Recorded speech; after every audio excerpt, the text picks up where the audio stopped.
ಹಕ್ಕಿ ಹಾರುತ್ತಿದೆ ನೋಡಿದ್ದೀರಾ?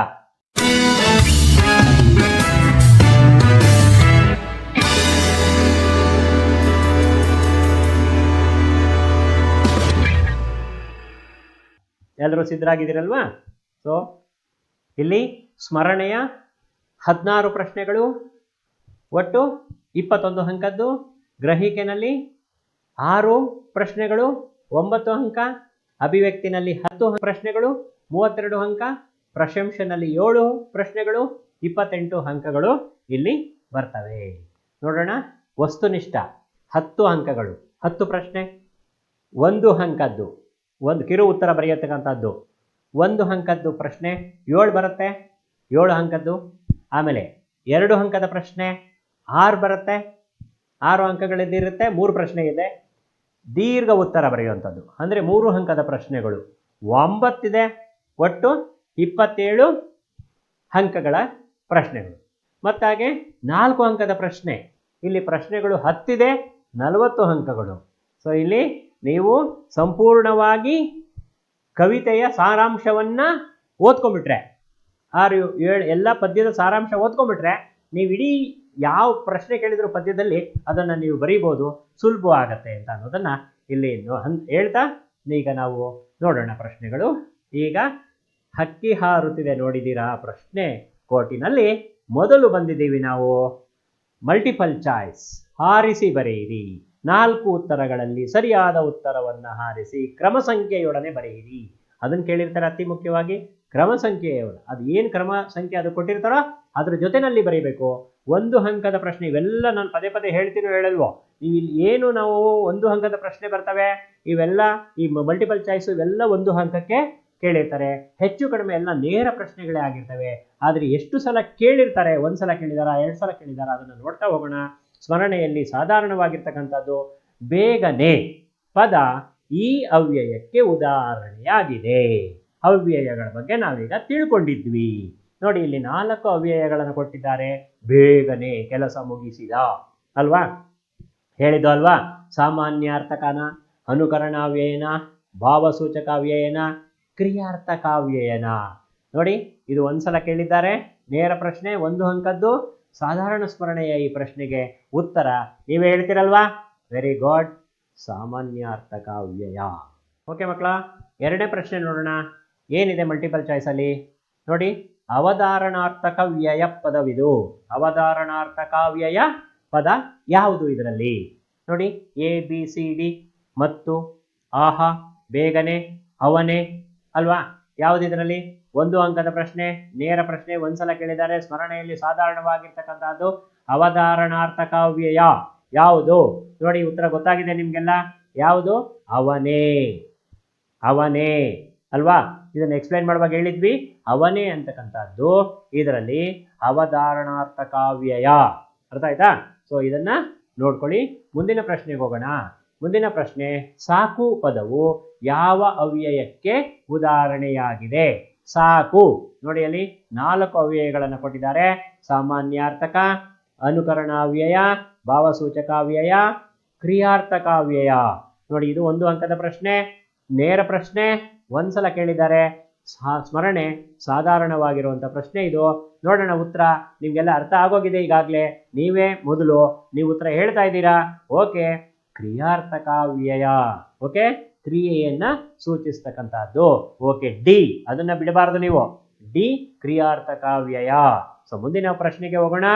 ರೊಯ್ಯನೆ, ಸುಯ್ಯನೆ ಪದವು ಯಾವ ಅವ್ಯಯಕ್ಕೆ ಉದಾಹರಣೆಯಾಗಿದೆ? 1 ಅಂಕದ ನೇರ ಪ್ರಶ್ನೆ, 1 ಸಲ ಕೇಳಿದ್ದಾರೆ. ಸ್ಮರಣೆಯಲ್ಲಿ ಸುಲಭ.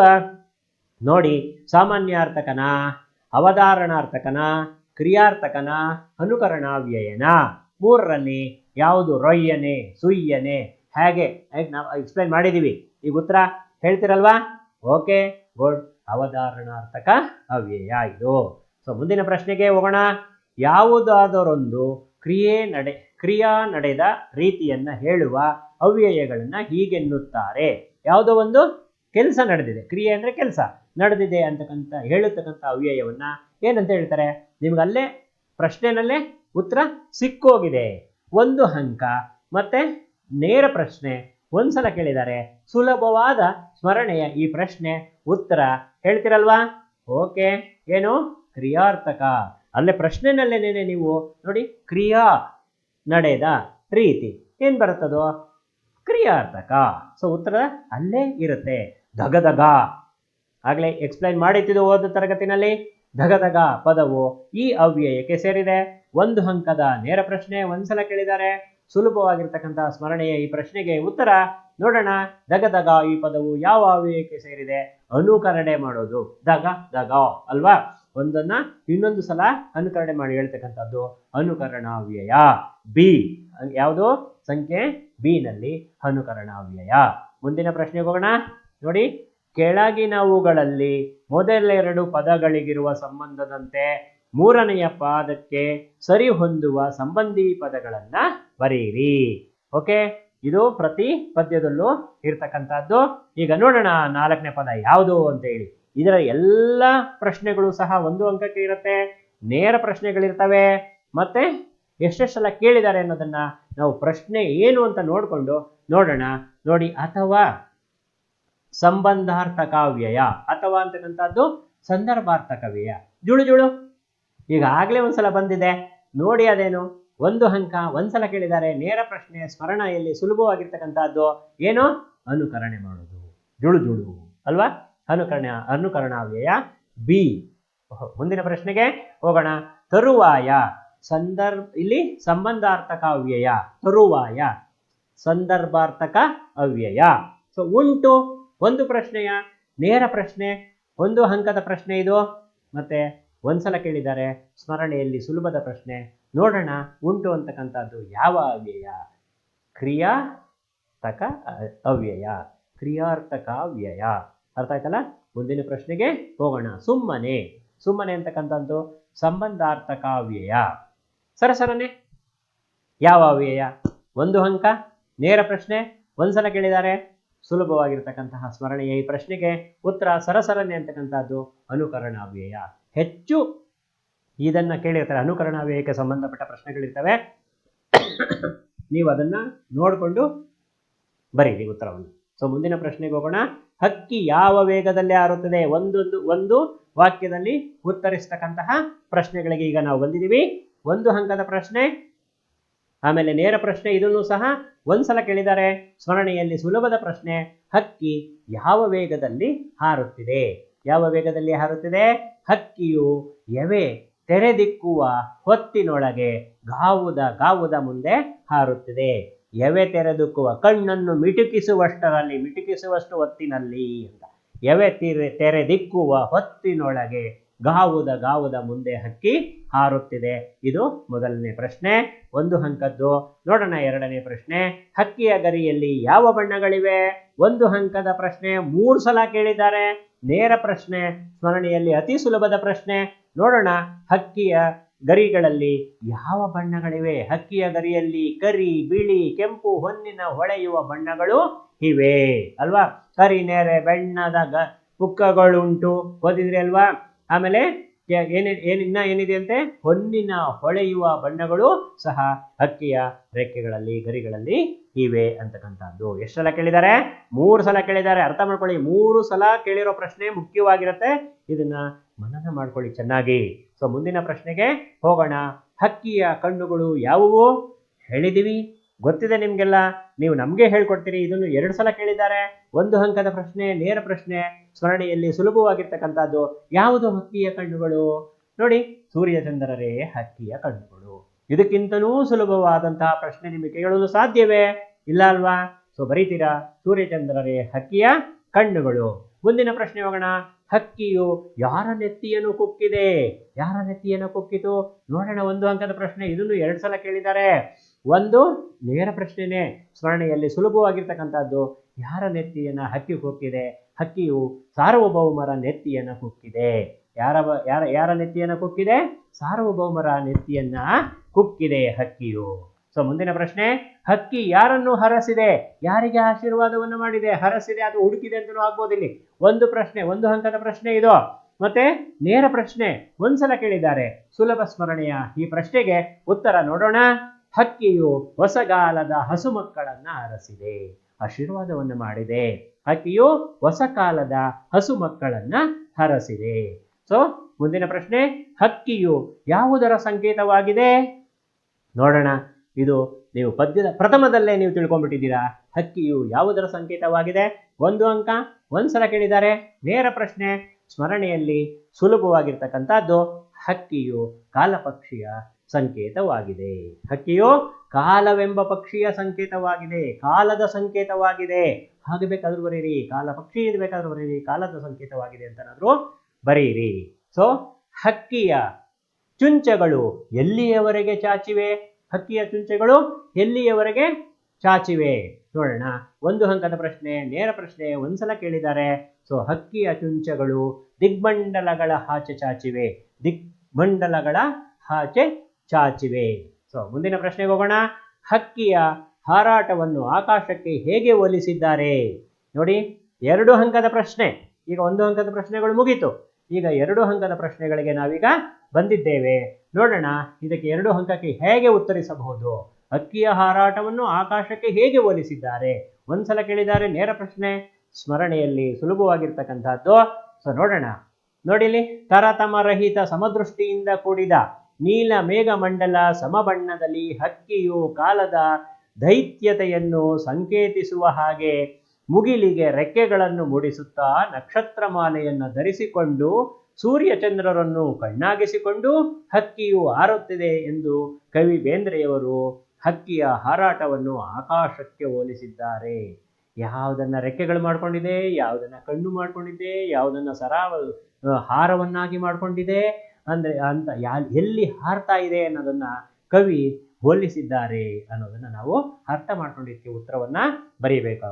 ಆಕಾಶಕ್ಕೆ ಹೋಲಿಸಿದ್ದಾರೆ ಅನ್ನೋದು ಮುಖ್ಯ ಇಲ್ಲಿ. 2 ಅಂಕದ ಈ ಪ್ರಶ್ನೆಗೆ ಉತ್ತರ ನಾವು ನೋಡಿದಾಯ್ತು. ಮುಂದಿನ ಪ್ರಶ್ನೆಗೆ ಹೋಗೋಣ. ಹೊಸಗಾಲದ ಹಸು ಮಕ್ಕಳನ್ನು ಹಕ್ಕಿ ಹೇಗೆ ಹರಸಿದೆ? ಅಲ್ಲಿ ಯಾರನ್ನ ಹರಸಿದೆ ಅಂತ ಪ್ರಶ್ನೆ ಬಂತು? ಹಸು ಮಕ್ಕಳನ್ನ ಹರಸಿದೆ. ಈ ಪ್ರಶ್ನೆಯಲ್ಲಿ ಬಂತು ಹೊಸ ಕಾಲದ ಹಸು ಮಕ್ಕಳನ್ನು ಹೇಗೆ ಹರಸಿದೆ ಅಂತ ಬಂತು. ಯಾರನ್ನ, ಇಲ್ಲಿ, ಹೇಗೆ? 2 ಅಂಕದ ಪ್ರಶ್ನೆ. ಒಂದ್ಸಲ ಕೇಳಿದ್ದಾರೆ, ನೇರ ಪ್ರಶ್ನೆ, ಸ್ಮರಣೆಯಲ್ಲಿ ಸುಲಭದ ಈ ಪ್ರಶ್ನೆಗೆ ಉತ್ತರವನ್ನು ನೋಡೋಣ. ಹಕ್ಕಿಯು ಯುಗ ಯುಗಗಳ ಹಾಗೂ ಹೋಗುಗಳನ್ನು ಹಿಂದಕ್ಕೆ ತಳ್ಳುತ್ತಾ ಹೊಸ ಮನ್ವಂತರದ ಭಾಗ್ಯಗಳಿಗೆ ಕಾರಣವಾಗಿದೆ. ಹಕ್ಕಿಯು ತನ್ನ ರೆಕ್ಕೆಗಳನ್ನು ಬೀಸುವ ಮೂಲಕ ಭೂಮಂಡಲದ ಜೀವಿಗಳಿಗೆ ಚೈತನ್ಯ ನೀಡಿದೆ. ಹೊಸಗಾಲದ ಹಸು ಮಕ್ಕಳನ್ನು ಹರಸುತ್ತಾ ಉತ್ತಮ ಭವಿಷ್ಯಕ್ಕಾಗಿ ಶುಭ ಹಾರೈಸುತ್ತಿದೆ ಎಂದು ಕವಿ ಬೇಂದ್ರೆ ಅವರು ಹೇಳಿದ್ದಾರೆ. ಉತ್ತರವನ್ನ ಚೆನ್ನಾಗಿ ಮನನ ಮಾಡ್ಕೊಳ್ಳಿ. ಮುಂದಿನ ಪ್ರಶ್ನೆಗೆ ಹೋಗೋಣ. ಇದು ನಿಮಗೆ ಆಗಲೇ ಗೊತ್ತಿರೋ ಹಾಗೆ 2 ಅಂಕದ ಪ್ರಶ್ನೆ. ಒಂದ್ಸಲ ಕೇಳಿದ್ದಾರೆ, ನೇರ ಪ್ರಶ್ನೆ ಇದು. ಹಕ್ಕಿಯು ಯಾವ ಮೇರೆ ಮೀರಿ ನೀರನ್ನು ಹೀರಿದೆ? ಯಾವ, ನೋಡಿಲಿ, ನೀರನ್ನು ಹೀರಿದೆ. ಹಕ್ಕಿಯು ಯಾವ ಮೇರೆ ಮೀರಿ ನೀರನ್ನು ಹೀರಿದೆ? 2 ಅಂಕದ ಪ್ರಶ್ನೆ. ಒಂದ್ಸಲ ಕೇಳಿದ್ದಾರೆ, ನೇರ ಪ್ರಶ್ನೆ, ಸ್ಮರಣೆಯಲ್ಲಿ ಸಾಧಾರಣವಾಗಿರ್ತಕ್ಕಂಥ ಈ ಪ್ರಶ್ನೆಗೆ ಉತ್ತರವನ್ನು ನೋಡೋಣ. ನೋಡಿ ಹೇಳಿ. ಬೆಳ್ಳಿ ಚುಕ್ಕಿ ಎಂದು ಕರೆಯಲ್ಪಡುವ ಶುಕ್ರ ಗ್ರಹವನ್ನ ಹಳ್ಳಿಗೆ ಹೋಲಿಸಿ ಕಾಲದ ಹಕ್ಕಿ ಆ ಹಳ್ಳಿಯ ಅಂದ್ರೆ ಶುಕ್ರ ಗ್ರಹದ ಮೇರೆಯನ್ನ ದಾಟಿ ಹಾರಿ ಹೋಗುತ್ತಿದೆ. ತಿಂಗಳೂರು ಅಂದರೆ ಚಂದ್ರಲೋಕ, ಈ ಚಂದ್ರಲೋಕಕ್ಕೆ ಕಾಲವೆಂಬ ಹಕ್ಕಿಯು ಮಾನವ ರೂಪದಲ್ಲಿ ಏರಿ ನೀರಿನ ಸೆಲೆಯನ್ನು ಹುಡುಕಿ ಅದನ್ನು ಇರುತ್ತಾ ಸಂತೋಷವಾಗಿ ಹಾಡುತ್ತಿದೆ ಎಂದು ಕವಿ ಬೇಂದ್ರೆ ವರ್ಣಿಸಿದ್ದಾರೆ.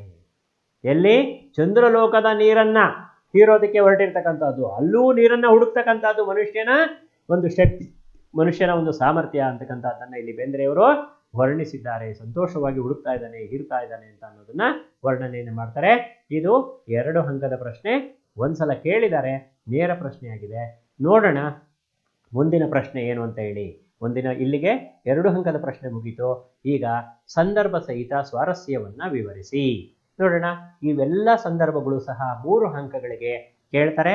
ಆ 3 ಅಂಕದ ಪ್ರಶ್ನೆಗಳು ಅದರಲ್ಲಿ ಎಷ್ಟು ಸಲ ಕೇಳಿದ್ದಾರೆ, ಯಾವುದು ನೇರ ಅಥವಾ ಇಂಡೈರೆಕ್ಟ್ ಯಾವುದಿದೆ, ಇದು ಸಾಧಾರಣವಾ, ಸ್ಮರಣೆಯಲ್ಲಿ ಯಾವುದು ಸುಲಭವಾ, ನೋಡೋಣ. ಈಗ ನಾವು ರೆಕ್ಕೆಗಳೆರಡೂ ಪಕ್ಕದಲ್ಲುಂಟು, ಇದು 3 ಅಂಕದ ಪ್ರಶ್ನೆ. ನೇರವಾಗಿ ಕೇಳಿದ್ದಾರೆ, ಒಂದ್ಸಲ ಕೇಳಿದ್ದಾರೆ, ಸ್ಮರಣೆಯಲ್ಲಿ ಸಾಧಾರಣ. ರೆಕ್ಕೆಗಳೆರಡೂ ಪಕ್ಕದಲ್ಲುಂಟು. ಆಯ್ಕೆ ನೋಡೋಣ. ಇದಿಷ್ಟು ಬರೆದಿಟ್ಕೊಂಬಿಡಿ. ಈ ಪದ್ಯಕ್ಕೆ ಇದು ಯಾವುದೇ ಸಂದರ್ಭ ಕೇಳಿದ್ರು ಇದು ಕಾಪಿ ಪೇಸ್ಟ್. ಈ ವಾಕ್ಯವನ್ನ ಹಂಪಿಕಾತನೆಯ ದತ್ತ ಎಂಬ ಕಾವ್ಯನಾಮದಿಂದ ಪ್ರಸಿದ್ಧರಾದ ದಾರಾ ಬೇಂದ್ರೆಯವರು ರಚಿಸಿರುವ ಗರಿ ಕವನ ಸಂಕಲನದಿಂದ ಆಯ್ದ ಹಕ್ಕಿ ಹಾರುತ್ತಿದೆ ನೋಡಿದಿರಾ ಎಂಬ ಪದ್ಯ ಭಾಗದಿಂದ ಆರಿಸಲಾಗಿದೆ. ನೆನ್ಪಿಟ್ಕೊಳ್ಳಿ, ಕಟ್ ಅಂಡ್ ಪೇಸ್ಟ್ ಅಥವಾ ಕಾಪಿ ಪೇಸ್ಟ್ ಏನಾದರೂ ಮಾಡ್ಕೊಳ್ಳಿ, ಒಂದೇ ಎಲ್ಲದಕ್ಕೂ. ನೋಡೋಣ ಸಂದರ್ಭ. ಕವಿ ದಾರಾ ಬೇಂದ್ರೆ ಅವರು ಕಾಲದ ಗತಿಯನ್ನು ಹಾರುವ ಹಕ್ಕಿಗೆ ಸಮೀಕರಿಸಿ ವರ್ಣಿಸುವ ಸಂದರ್ಭದಲ್ಲಿ ಕಾಲಪಕ್ಷಿಯ ರೂಪವನ್ನು ತಿಳಿಸುತ್ತಾ ಅದರ ಎರಡೂ ಕಡೆ ಕೆನ್ನನ ಮತ್ತು ಹೊನ್ನನ ಬಣ್ಣದ ಎರಡು ರೆಕ್ಕೆಗಳಿವೆ ಎಂದು ವರ್ಣಿಸುವ ಸಂದರ್ಭದಲ್ಲಿ ಈ ಮಾತನ್ನ ಹೇಳಿದ್ದಾರೆ. ಅರ್ಥ ಆಯ್ತು ಅನ್ಕೋತೀನಿ. ಕವಿ ದಾರಾ ಬೇಂದ್ರೆ ಅವರು ಕಾಲದ ಗತಿಯನ್ನ ಹಾರುವ ಹಕ್ಕಿಗೆ ಸಮೀಕರಿಸಿದ್ದಾರೆ ಅಂದ್ರೆ ಹೋಲಿಸಿದ್ದಾರೆ ಅಂತ ವರ್ಣಿಸುವ ಸಂದರ್ಭದಲ್ಲಿ ಕಾಲಪಕ್ಷಿಯ ರೂಪವನ್ನ ತಿಳಿಸುತ್ತಾ ಅದರ ಎರಡೂ ಕಡೆ ಕೆನ್ನನ ಮತ್ತು ಹೊನ್ನನೆ ಬಣ್ಣದ ಎರಡು ರೆಕ್ಕೆಗಳಿವೆ ಎಂದು ವರ್ಣಿಸುವ ಸಂದರ್ಭದಲ್ಲಿ ಈ ಮಾತು ಬಂದಿದೆ. ನೋಡಿ ಸ್ವಾರಸ್ಯ ನೋಡಿ, ಕಾಲದ ಹಕ್ಕಿಗೆ ಸೂರ್ಯೋದಯ ಮತ್ತು ಸೂರ್ಯಾಸ್ತ ಎಂಬ ಎರಡು ರೆಕ್ಕೆಗಳಿವೆ ಎಂಬುದನ್ನ ಕಾಲದ ಚಲನೆಗೆ ಸೂಕ್ತವಾದ ಕಲ್ಪನೆಯಾಗಿದ್ದು ಸ್ವಾರಸ್ಯಪೂರ್ಣವಾಗಿದೆ. ಕಾಲದ ಚಲನೆಗೆ ಈ ಹಗಲು ಮತ್ತೆ ಏನ್ ಹೇಳ್ತಾರಲ್ಲಿ ಸೂರ್ಯೋದಯ ಮತ್ತು ಸೂರ್ಯಾಸ್ತ ಈ ಎರಡು ರೆಕ್ಕೆಗಳಾಗಿವೆ ಅನ್ನೋದೇ ಇಲ್ಲಿ ಸಂಪೂರ್ಣ ಸ್ವಾರಸ್ಯ ಆಗಿದೆ. ಈಗ ಮುಂದಿನ ಪ್ರಶ್ನೆಗೆ ಹೋಗೋಣ.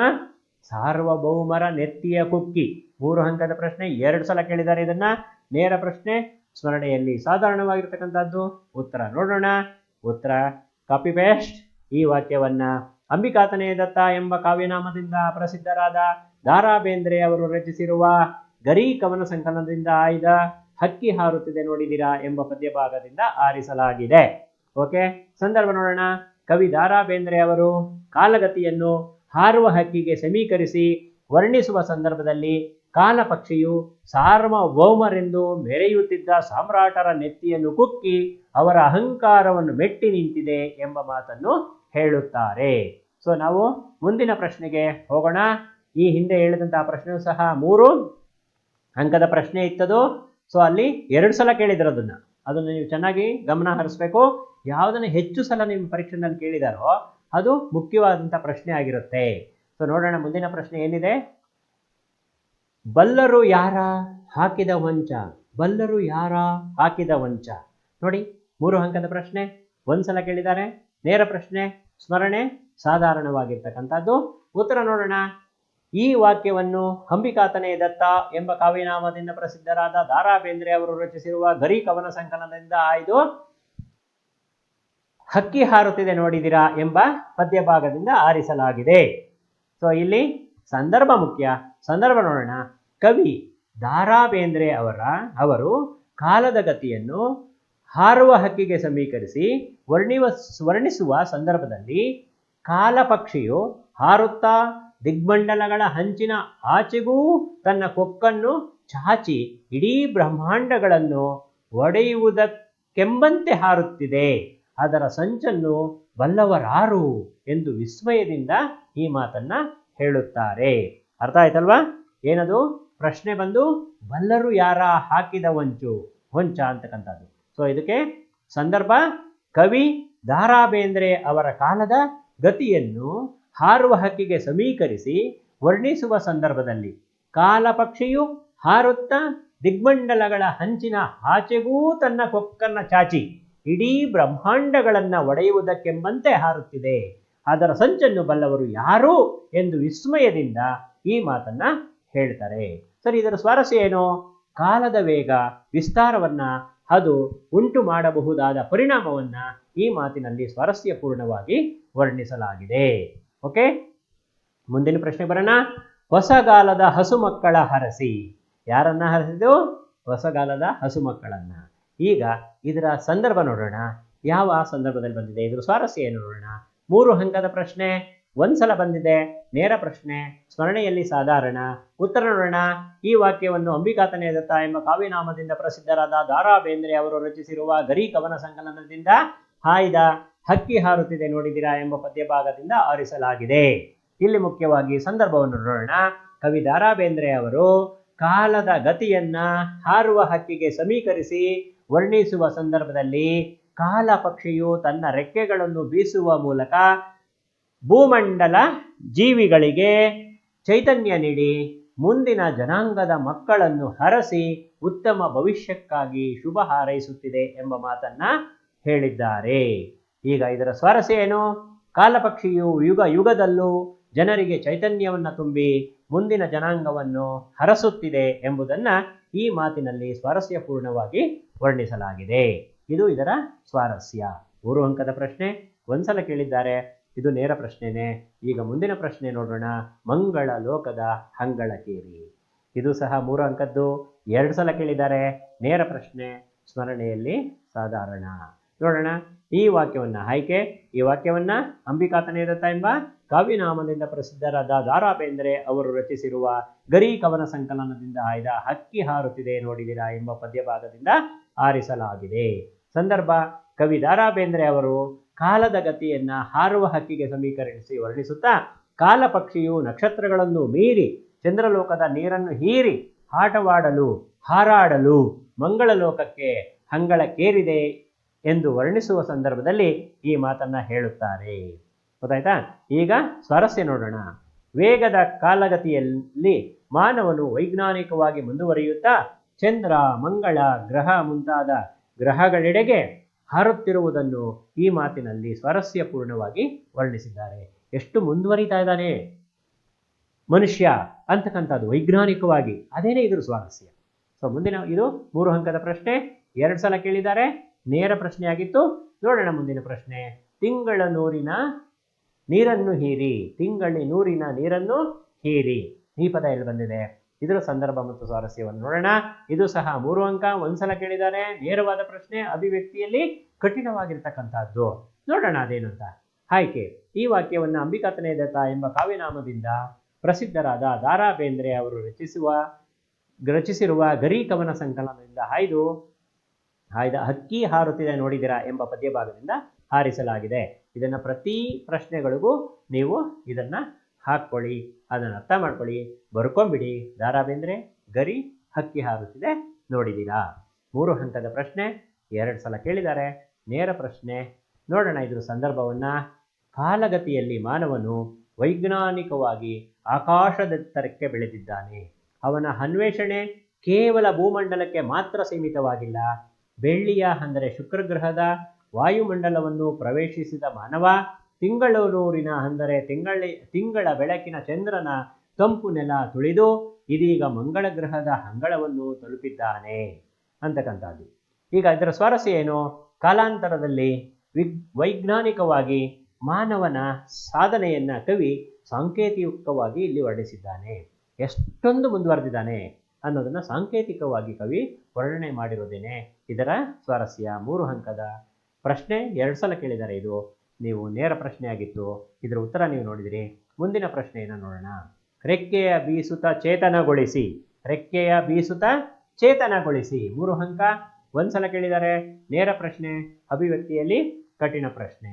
ಆಯ್ಕೆ: ಈ ವಾಕ್ಯವನ್ನ ಅಂಬಿಕಾತನಯದತ್ತ ಎಂಬ ಕಾವ್ಯನಾಮದಿಂದ ಪ್ರಸಿದ್ಧರಾದ ದಾರಾ ಬೇಂದ್ರೆ ಅವರು ರಚಿಸಿರುವ ಗರಿ ಕವನ ಸಂಕಲನದಿಂದ ಆಯ್ದ ಹಕ್ಕಿ ಹಾರುತ್ತಿದೆ ನೋಡಿದಿರಾ ಎಂಬ ಪದ್ಯಭಾಗದಿಂದ ಆರಿಸಲಾಗಿದೆ. ಈಗ ಸಂದರ್ಭ ನೋಡೋಣ. ಕವಿ ದಾರಾ ಬೇಂದ್ರೆಯವರು ಚಲನಶೀಲವಾದ ಕಾಲದ ಗತಿಯನ್ನು ಹಾರುವ ಹಕ್ಕಿಗೆ ಸಮೀಕರಿಸಿ, ಎಲ್ಲದರಲ್ಲೂ ಇದರಲ್ಲಿ ಹಾರುವ ಹಕ್ಕಿಗೇನೆ ಸಮೀಕರಿಸಿರುವಂಥದ್ದು. ಇದು ಅತಿ ಮುಖ್ಯವಾಗಿ ನೀವು ತಿಳ್ಕೊಳ್ಬೇಕಾಗಿರುವಂತಹ ವಾಕ್ಯ ಮತ್ತೆ ವಿಷಯ. ಇದರಲ್ಲಿ ವರ್ಣಿಸುತ್ತಾ, ವೇಗವಾಗಿ ಸಾಗುವ ಕಾಲಪಕ್ಷಿಗೆ ಕರಿಯ ಪುಚ್ಚಗಳು ಇವೆ. ವೇಗವಾಗಿ ಸಾಗುವಂತಹ ಹಕ್ಕಿಗೆ ಕರಿಯ ಪುಚ್ಚಗಳು, ಬಿಳಿ ಬಣ್ಣದ ಗರಿಗಳಿವೆ, ಕೆಂಪಾದ ಹೊನ್ನಿನ ಬಣ್ಣದ ರೆಕ್ಕೆಗಳು ಎರಡೂ ಪಕ್ಕದಲ್ಲಿ ಇವೆ ಎಂದು ಈ ಮಾತನ್ನ ಹೇಳುತ್ತಾರೆ. ಇದರ ಸ್ವಾರಸ್ಯವನ್ನು ನಾವು ನೋಡೋದಾದ್ರೆ, ಕಾಲದ 3 ಅವಸ್ಥೆಗಳಾದ ಭೂತ, ವರ್ತಮಾನ ಮತ್ತು ಭವಿಷ್ಯತ್ ಕಾಲಗಳು. ಕಾಲದಲ್ಲಿ ಎಷ್ಟು ಕಾಲಗಳು ಬರ್ತವೆ? ಭೂತಕಾಲ, ವರ್ತಮಾನ ಕಾಲ ಮತ್ತು ಭವಿಷ್ಯತ್ ಕಾಲ ಬರ್ತವೆ. ಸೊ ಇವನ್ನ ಬಣ್ಣದ ಹೋಲಿಕೆಯ ಮುಖಾಂತರ ವರ್ಣಿತವಾಗಿರುವುದು. ಕವಿ ಈ ಮಾತನ್ನ ಬಹು ಸ್ವಾರಸ್ಯವಾಗಿ ವರ್ಣಿಸಿದ್ದಾರೆ. ಇಲ್ಲಿ ಬಣ್ಣಗಳಿಗೆ ಹೋಲಿಕೆಗಳನ್ನ ಮಾಡಿದ್ದಾರೆ. ಕಪ್ಪು ಅಂತಂದ್ರೆ ಭೂತಕಾಲ ಅಲ್ವಾ, ಹಾಗೆ ಬಿಳಿ ಅಂತಂದ್ರೆ ವರ್ತಮಾನ ಕಾಲ. ಹೀಗೆ ಬಣ್ಣಗಳಿಗೆ ಕಾಲಗಳನ್ನು ಹೋಲಿಸಿ ವರ್ಣನೆ ಮಾಡಿರೋದೇನೆ ಇದರ ಸ್ವಾರಸ್ಯವಾಗಿದೆ. ಓಕೆ, ಅರ್ಥ ಆಯ್ತು ಅಂದ್ಕೊಂತೀನಿ. ಇದು 3 ಅಂಕದ ಪ್ರಶ್ನೆಯಾಗಿತ್ತು. 2 ಸಲ ಕೇಳಿದ್ದಾರೆ. ಇದನ್ನ ನೀವು ಚೆನ್ನಾಗಿ ಇದನ್ನ ಓದ್ಕೊಳ್ಳಿ. ಮುಂದಿನ ಪ್ರಶ್ನೆಗೆ ಹೋಗೋಣ. ತೇಲಿಸಿ ಮುಳುಗಿಸಿ ಕಂಡ ಕಂಡಗಳ. ನೋಡಿ, ಇದು 3 ಅಂಕದ ಪ್ರಶ್ನೆ 2 ಸಲ ಕೇಳಿದ್ದಾರೆ. ನೇರ ಪ್ರಶ್ನೆ, ಅಭಿವ್ಯಕ್ತಿಯಲ್ಲಿ ಕಠಿಣವಾಗಿರ್ತಕ್ಕಂಥ ಪ್ರಶ್ನೆ. ಆಯ್ಕೆ, ಈ ವಾಕ್ಯವನ್ನು ಅಂಬಿಕಾತನಯ ದತ್ತ ಎಂಬ ಕಾವ್ಯನಾಮದಿಂದ ಪ್ರಸಿದ್ಧರಾದ ದಾರಾ ಬೇಂದ್ರೆ ಅವರು ರಚಿಸಿರುವ ಗರಿ ಕವನ ಸಂಕಲನದಿಂದ ಆಯ್ದ ಹಕ್ಕಿ ಹಾರುತ್ತಿದೆ ನೋಡಿದಿರಾ ಎಂಬ ಪದ್ಯ ಭಾಗದಿಂದ ಆರಿಸಲಾಗಿದೆ. ಈಗ ಸಂದರ್ಭ ನೋಡೋಣ. ಸಂದರ್ಭ, ಕಾಲ ಹುರುಳಿದಂತೆ ಪ್ರತಿಯೊಂದು ಘಟನೆಗಳು ಇತಿಹಾಸವಾಗುತ್ತಾ ಹೋಗುತ್ತದೆ ಎಂಬುದನ್ನ ಹಾರುವ ಹಕ್ಕಿಯೊಂದಿಗೆ ಸಮೀಕರಿಸಿ ಹೇಳಲಾಗಿದೆ. ಕಾಲ ಎಂಬುದು ಪಕ್ಷಿ ತನ್ನ ಪ್ರಣಯದಲ್ಲಿ ಸಣ್ಣ ಪುಟ್ಟ ರಾಜ ಮನೆತನ, ದೊಡ್ಡ ದೊಡ್ಡ ಸಾಮ್ರಾಜ್ಯಗಳನ್ನು ಹುಟ್ಟಿಸಿ ಬೆಳೆಸಿ ಅದರ ಫಸಲನ್ನ ಕೊಯ್ದು ನಾಶಪಡಿಸಿ ಖಂಡ ಖಂಡಗಳನ್ನು ತೇಲಿಸಿ ಮುಳುಗಿಸಿ ತಾನೇ ಸಾರ್ವಭೌಮ ಎಂದು ಮೆರೆಯುತ್ತಿರುವ ಅವರ ನೆತ್ತಿಯನ್ನ ಕುಕ್ಕಿದೆ ಎಂದು ಹೇಳುವ ಸಂದರ್ಭದಲ್ಲಿ ಈ ಮಾತು ಬಂದಿದೆ. ಸೊ ಈಗ ಇದರ ಸ್ವಾರಸ್ಯವನ್ನು ನೋಡೋಣ. ನಿಸರ್ಗ ಹೊಂದಾಣಿಕೆಯಂತೆ ಕಾಲ ಹುರುಳುತ್ತದೆ. ಎಷ್ಟೇ ಪ್ರಭಾವಶಾಲಿಯಾದರೂ ಕಾಲಚಕ್ರದ ಮುಂದೆ ಎಲ್ಲರೂ ತಲೆಬಾಗಲೇಬೇಕು. ಎಷ್ಟೇ ದೊಡ್ಡ ವ್ಯಕ್ತಿಗಳಾಗಲಿ ಸಾಮ್ರಾಜ್ಯವಾಗಲಿ ಜಗತ್ತಿನಲ್ಲಿ ಯಾರು ಯಾವುದೂ ಶಾಶ್ವತವಲ್ಲ ಎಂಬುದು ಈ ಒಂದು ವಾಕ್ಯದ ಸ್ವಾರಸ್ಯ ಆಗಿದೆ. ಇದನ್ನ ಸ್ವಾರಸ್ಯಪೂರ್ಣವಾಗಿ ಕವಿ ವ್ಯಕ್ತಪಡಿಸಿದ್ದಾರೆ. 3 ಅಂಕದ ಈ ಪ್ರಶ್ನೆ 2 ಸಲ ಕೇಳಿದ್ದಾರೆ, ಗಮನ ಹರಿಸಿ ಮಕ್ಕಳ. ಈಗ ಸಂದರ್ಭ ಮುಗಿತು. ಈಗ 4 ಅಂಕದ ಪ್ರಶ್ನೆಗಳಿಗೆ ನಾವೀಗ ಹೋಗ್ತಾ ಇದ್ದೀವಿ. 4 ಅಂಕದ ಪ್ರಶ್ನೆಗಳಲ್ಲಿ ಮೊದಲನೇದಾಗಿ ಹಕ್ಕಿಯನ್ನು ಕಾಲಗತಿಗೆ ಹೋಲಿಸುತ್ತಾ ಕವಿ ಹೇಳಿರುವ ಮಾತುಗಳು ಯಾವುವು ಅಂತಕ್ಕಂಥ ಪ್ರಶ್ನೆ ಇದೆ. ಇದು 4 ಅಂಕದ್ದು. 1 ಸಲ ಕೇಳಿದ್ದಾರೆ, ಡೈರೆಕ್ಟ್ ಆಗಿ ಕೇಳಿರುವಂತಹ ಪ್ರಶ್ನೆ. ಸ್ಮರಣೆಯಲ್ಲಿ ಸಾಧಾರಣವಾಗಿರ್ತಕ್ಕಂಥ ಈ ಪ್ರಶ್ನೆಗೆ ಉತ್ತರವನ್ನ ಈಗ ನೋಡೋಣ. ಸುತ್ತಮುತ್ತಲೂ ರಾತ್ರಿ ಕಳೆದು ಬೆಳಗಾಗುವುದರ ಒಳಗೆ ಕಣ್ಣಿನ ರೆಪ್ಪೆ ಮುಚ್ಚಿ ತೆಗೆಯುವುದರೊಳಗೆ ಅನೇಕ ಮೈಲಿಗಳಷ್ಟು ದೂರ ಹಾರುತ್ತಿರುವ ಹಕ್ಕಿಯನ್ನ ನೋಡಿದಿರಾ ಎಂದು ಕವಿ ಪ್ರಶ್ನಿಸಿದ್ದಾರೆ. ಹಾರುತ್ತಿರುವ ಹಕ್ಕಿಯ ಕಪ್ಪು ಬಿಳಿಯ ಬಣ್ಣದ ಗರಿಗಳನ್ನು ಹೊಂದಿದೆ. ನೋಡಿ, ಹಾರ್ತಾ ಇರ್ತಕ್ಕಂಥ ಹಕ್ಕಿ ಯಾವ ಬಣ್ಣದ ಗರಿಗಳನ್ನು ಹೊಂದಿದೆ? ಕಪ್ಪು ಮತ್ತು ಬಿಳಿಯ ಬಣ್ಣದ ಗರಿಗಳನ್ನು ಹೊಂದಿದೆ. ಬಿಳಿ ಹಾಗೂ ಹೊಳೆಯುವ ಬಣ್ಣದ ರೆಕ್ಕೆಗಳನ್ನು ಸಹ ಇದು ಹೊಂದಿದೆ. ಹಕ್ಕಿ ಸೂರ್ಯ ಚಂದ್ರರನ್ನ ತನ್ನ ಕಣ್ಣುಗಳನ್ನಾಗಿಸಿಕೊಂಡಿದೆ.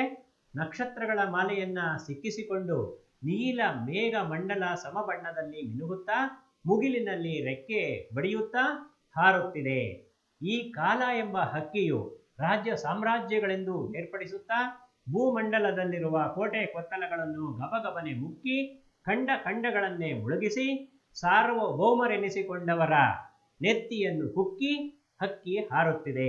ಹಕ್ಕಿಯು ಯುಗ ಯುಗಗಳ ಹಣೆ ಬರಹವನ್ನೇ ಒರೆಸಿ ಹಾಕಿದೆ.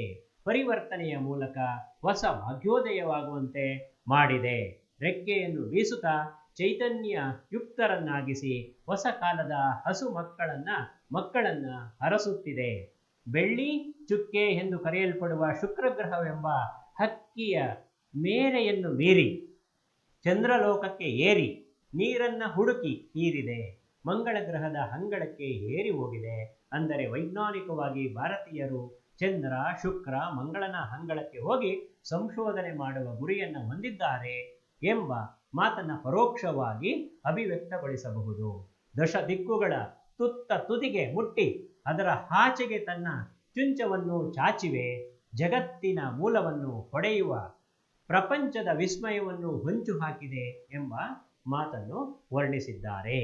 ನಾನು ಹೇಳಿದೆ ಆಗಲೇ, ಸಂಪೂರ್ಣವಾಗಿ ಪದ್ಯದ ಸಾರಾಂಶವನ್ನ ಈ ಒಂದು ಪ್ರಶ್ನೆಗೆ ನೀವು ಬರೀಬೇಕಾಗುತ್ತೆ. ಚೆನ್ನಾಗಿ ಓದ್ಕೊಂಡಿದ್ರೆ ಮಾತ್ರ ಇದನ್ನ ಬರೆಯಕ್ಕಾಗತ್ತೆ. ಓದ್ಕೊಳ್ಳಿ, ಪದ್ಯವನ್ನ ಸಾರಾಂಶವನ್ನ ಓದ್ಕೊಂಡು ಬರೀರಿ. ನೋಡೋಣ ಮುಂದಿನ ಪ್ರಶ್ನೆ. 4 ಅಂಕದ ಪ್ರಶ್ನೆ. 1 ಸಲ ಕೇಳಿದ್ದಾರೆ, ನೇರ ಪ್ರಶ್ನೆ. ಸ್ಮರಣೆಯಲ್ಲಿ ಸಾಧಾರಣವಾಗಿರ್ತಕ್ಕಂಥ ಈ ಪ್ರಶ್ನೆ. ನಿಸರ್ಗದತ್ತವಾದ ಕಾಲಚಕ್ರದ ಎದುರಿನಲ್ಲಿ ಎಲ್ಲವೂ ತಲೆಬಾಗಬೇಕು ಎಂಬುದನ್ನು ಹಕ್ಕಿ ಅರಿವಿಕೆಯ ಸಹಜ ಕ್ರಿಯೆಯೊಂದಿಗೆ ಕವಿ ಹೇಳಿರುವ ಮಾತುಗಳನ್ನು ಸಂಗ್ರಹಿಸಿ ಬರೆಯಿರಿ. ನೀವೇನು ಈ 4 ಅಂಕದ ಪ್ರಶ್ನೆಗಳು ಬರುತ್ತೆ, ಸಂಪೂರ್ಣವಾಗಿ ನೀವು ಓದಲೇಬೇಕು ಪದ್ಯದ ಸಾರಾಂಶವನ್ನ. ನೋಡೋಣ 4 ಅಂಕದ ಪ್ರಶ್ನೆಯ ಉತ್ತರವನ್ನ. ಹಕ್ಕಿಯ ಹಾರಾಟವು ನಿಸರ್ಗದ ಕಾಲಚಕ್ರದ ಚಲನೆಯ ಪ್ರತೀಕ. ಯುಗ ಯುಗಗಳ ಹಣೆ ಬರಹವನ್ನ, ಮನ್ವಂತರಗಳ ಭಾಗ್ಯವನ್ನು ತೆರೆದಿಡುವ ಹಕ್ಕಿ ಹೊಸ ಕಾಲದ ಮಕ್ಕಳಿಗೆ ಚೇತನ ತುಂಬಿ ಜೀವನವನ್ನು, ಆಶಯವನ್ನು ನೀಡುತ್ತೆ. ಇದರಿಂದ ನಿಸರ್ಗದ ಕಾಲಚಕ್ರದ ಎದುರಿನಲ್ಲಿ ಎಲ್ಲರೂ ಬಾಗಬೇಕೆಂದು ಕವಿ ಹೇಳುತ್ತಾರೆ. ಅರ್ಥ ಆಯ್ತಲ್ವಾ? ಎಲ್ಲಿ ತಲೆಬಾಗಬೇಕು? ನಿಸರ್ಗದ ಮುಂದೆ, ನಿಸರ್ಗದ ಕಾಲಚಕ್ರದ ಮುಂದೆ ಎಲ್ಲರೂ ಸಹ ತಲೆ ಬಾಗಲೇಬೇಕು ಅಂತ ಹೇಳಿ ಕವಿ ಹೇಳ್ತಾರೆ. ಅದು ಈ ಪ್ರಶ್ನೆಗೆ ಉತ್ತರ. ಈಗ ಮುಂದೆ ನೋಡೋಣ ಏನಿದೆ. 4 ಪ್ರಶ್ನೆಗೆ ಕೇಳ್ತಾರೆ. ಯುಗ ಯುಗಗಳ ಅನ್ನತವಿಂದ ಹಿಡಿದು ಹಕ್ಕಿ ಹಾರುತ್ತಿದೆ ನೋಡಿದಿರಾ ಅನ್ನೋವರೆಗೂ ಪದ್ಯವನ್ನ ಪೂರ್ಣಗೊಳಿಸಿ ಬರೀಬೇಕು. 4 ಅಂಕಕ್ಕೆ ಕೇಳಿರ್ತಾರೆ. ನಿಮ್ಮಲ್ಲಿ ಇರತಕ್ಕಂಥ 8 ಪದ್ಯಗಳಲ್ಲಿ ಎರಡೆರಡು ಪದ್ಯಗಳನ್ನ, ಎರಡೆರಡು ಪ್ಯಾರಾಗಳನ್ನ ನಿಮಗೆ ಬಯಾಟ್ ಮಾಡ ಕೊಟ್ಟಿದ್ದಾರೆ. ಅದನ್ನ ಬಯಾಟ್ ಮಾಡಬೇಕು. ಬಯಾಟ್ ಮಾಡಿ ನೀವು ಇದರ ಉತ್ತರವನ್ನ ಬರೀಬೇಕಾಗತ್ತೆ. ಬಯಾಟ್ ಮಾಡಿ 4 ಅಂಕದ ಪ್ರಶ್ನೆ 5 ಸಲ ಕೇಳಿದ್ದಾರೆ. ಇದನ್ನ ನೋಡಿ, ಅರ್ಥ ಮಾಡ್ಕೊಳ್ಳಿ. 5 ಸಲ ಕೇಳಿದ್ದಾರೆ. ನೇರವಾಗಿ ಕೇಳ್ತಾರೆ. ಯುಗ ಯುಗಗಳ ಅಲ್ಲಿಂದ ಹಿಡಿದು ಹಕ್ಕಿ ಹಾರುತ್ತಿದೆ ನೋಡಿದಿರಾ ಬರೀರಿ. ಆಮೇಲೆ ನೀಲ ಮೇಘ ಮಂಡಲ ಅಲ್ಲಿಂದ ಹಿಡಿದು ಹಕ್ಕಿ ಹಾರುತ್ತಿದೆ ನೋಡಿದಿರಾ ಅನ್ನೋರ್ಗು ಈ ಪದ್ಯವನ್ನ ಪೂರ್ಣಗೊಳಿಸಿ ಬರೀರಿ. ಇದು ಸಹ 4 ಅಂಕಕ್ಕೆ. ಇದು ಸಹ 5 ಸಲ ಕೇಳಿದ್ದಾರೆ. ಸೊ ನೇರ ಪ್ರಶ್ನೆ ಇದಾಗಿರುತ್ತೆ. ಸೊ ಈಗ ನೋಡಿ ಪದ್ಯ ಒಂದ್ಸಲ. ಯುಗ ಯುಗಗಳ ಹಣೆ ಬರಹವ ಒರಸಿ, ಮನ್ವಂತರಗಳ ಭಾಗ್ಯವ ತೆರೆಸಿ, ರೆಕ್ಕೆಯ ಬೀಸುತ್ತ ಚೇತನಗೊಳಿಸಿ, ಹೊಸ ಕಾಲದ ಹಸು ಮಕ್ಕಳ ಹರಸಿ, ಹಕ್ಕಿ ಹಾರುತ್ತಿದೆ ನೋಡಿದಿರಾ. ಬಯಟ್ ಮಾಡಿ, ಬಯಟ್ ಮಾಡಿನೇ ಬರೀಬೇಕು. ಕಂಠಪಾಠ ಅಂತ ಹೇಳೋದು ಅದಕ್ಕೇನೇನೆ. ನೀಲ ಮೇಘ ಮಂಡಲ ಸಮಬಣ್ಣ, ಮುಗಿಲಿಗೆ ರೆಕ್ಕೆಗಳೊಡೆದವೋ ಹಣ್ಣ, ಚಿಕ್ಕಿಯ ಮಾಲೆಯ ಸಿಕ್ಕಿಸಿಕೊಂಡು ಸೂರ್ಯಚಂದ್ರರನ್ನು ಮಾಡಿದೆ ಕಣ್ಣ, ಹಕ್ಕಿ ಹಾರುತ್ತಿದೆ ನೋಡಿದಿರಾ. ಈ 2 ಪದ್ಯಗಳನ್ನ ನೀವು ಬರೀಬೇಕಾಗತ್ತೆ. ಬಯಾಟ್ ಮಾಡಿಕೊಂಡು 4 ಪ್ರಶ್ನೆ ಇರುತ್ತೆ. 5 ಸಲ ಕೇಳಿರೋದ್ರಿಂದ ತುಂಬಾ ಇದನ್ನ ಗಮನ ಇಟ್ಟು ಓದಬೇಕಾಗತ್ತೆ. ಸೊ ಮುಂದೆ ನಿಮ್ಮ ಈ ಒಂದು ಪದ್ಯದ ಎಲ್ಲ ಸಾರಾಂಶ ಮತ್ತೆ ಪ್ರಶ್ನೋತ್ತರಗಳು ಇಲ್ಲಿಗೆ ಮುಗ್ದಿದೆ. ನೀವೆಲ್ಲರೂ ಓದ್ಕೊಂಡು ರಿವಿಷನ್ ಚೆನ್ನಾಗಿ ಮಾಡಿಕೊಂಡು ಮನನ ಮಾಡಿಕೊಂಡು ಪರೀಕ್ಷೆನಲ್ಲಿ ಹೆಚ್ಚು ಅಂಕಗಳನ್ನು ಗಳಿಸಿ ಅಂತ ಹಾರೈಸ್ತಾ, ಹೈಬ್ರಿಡ್ ವಿದ್ಯಾದ ಈ ಒಂದು ಪುನರಾವರ್ತನೆಯ ಪಾಠವನ್ನು ಕೇಳಿದ ತಮ್ಮೆಲ್ಲರಿಗೂ ಧನ್ಯವಾದಗಳನ್ನು ಅರ್ಪಿಸ್ತಾ ಇದ್ದೇನೆ. ನಮಸ್ಕಾರ.